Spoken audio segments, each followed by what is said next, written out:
नमस्ते दोस्तों, आज हम किसी फैक्ट्स की बात नहीं करेंगे, आज हम अमरनाथ की भी बात नहीं करेंगे। मैंने सोचा आज हमें अपने रूट्स की बात करनी चाहिए। रूट्स की बात करने से पहले अगर मैं आपसे ये पूछूं कि हमारा सबसे प्राचीन ज्ञान कौन सा है, तो आप लोग क्या जवाब दीजिएगा? शायद आप लोग में से कुछ लोग ये बोलेंगे कि हमें नहीं पता, और शायद आप लोग में से कुछ लोग ये बोलेंगे कि हमारे गीता, महाभारत, ये किताबें हमारी सबसे प्राचीन है।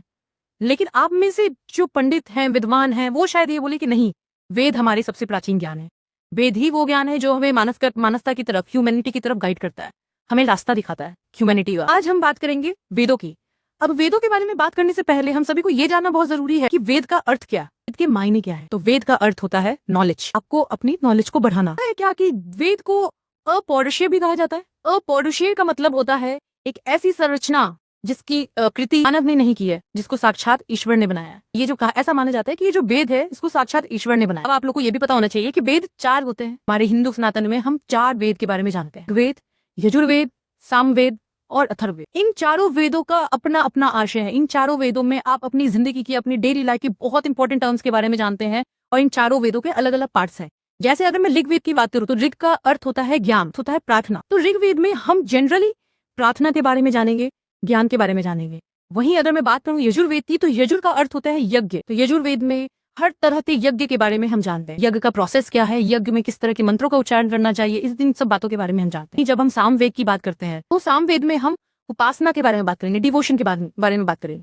प्लस सामवेद में आप जानते हैं गीतों के बारे में, गान के बारे में, मेलोडी के बारे में, जिससे आपकी जिंदगी संगीतमय बने। अथर्ववेद जो कि है अथर्ववेद, उसमें हम अपनी डेली लाइफ के बहुत इंपॉर्टेंट चीजों के बारे में जानते हैं, जैसे कि साइंस, मैथ्स, मेडिसिन, हमारी एस्ट्रोलॉजी, ऑकल्ट साइंसेस, इन सब चीजों के बारे में हम अथर्ववेद में जानते हैं। तो ये 4 वेद हमारे जिंदगी की नींव कही जाती है। सोचने वाली बात ये भी है दोस्तों कि ये 4 वेद जिसकी रचना आज से पता नहीं कई हजार साल पहले हो चुकी है, लगभग 20 से 25 हजार साल पहले हो चुकी है, जिस समय शायद हम लोग गिनती करना नहीं जानते थे, जिस समय शायद हम लोग कलम पकड़ना नहीं जानते थे, जिस समय शायद हम लोग लिखना नहीं जानते थे, उस समय इनकी रचना हो चुकी थी। बट ये रचना हुई कैसे जब उस समय हम लिखना पढ़ना जानते ही नहीं थे? वजह है कि इन वेदों को श्रुति भी कहा जाता है, कि उस समय इन वेदों को लिखा नहीं गया। समय इन वेदों को ऋषि मुनि अपने शिष्यों को सुना सुना कर याद कराते थे, और इनका उच्चारण इतना शुद्ध था कि आज के जमाने में जब ये वेद को किताबों में रूपांतरित किया गया, आज के जमाने में जब इन वेदों को किताबों में रूपांतरित किया गया, तो ये बिल्कुल सही उच्चारण के कारण ही बोला। साथ ही साथ ये भी जानना आप लोग के लिए बहुत जरूरी है कि ये जो वेद हैं,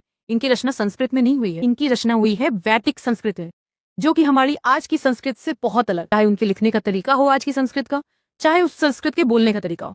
तो वैदिक संस्कृत आज की संस्कृत से बहुत अलग लैंग्वेज है।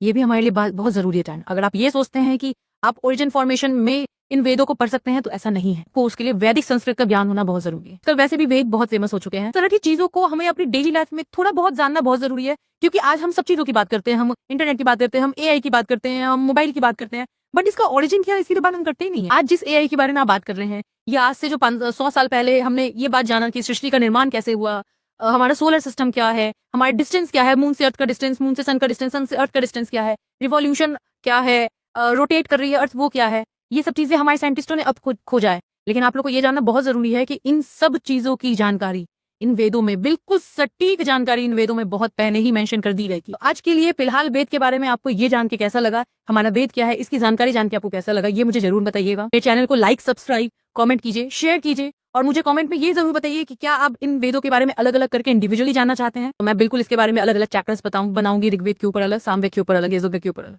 फिलहाल के लिए please like, share, comment and subscribe to my channel. Then take care of yourself, please be happy, humanity को कंटिन्यू रखिए। Thank you.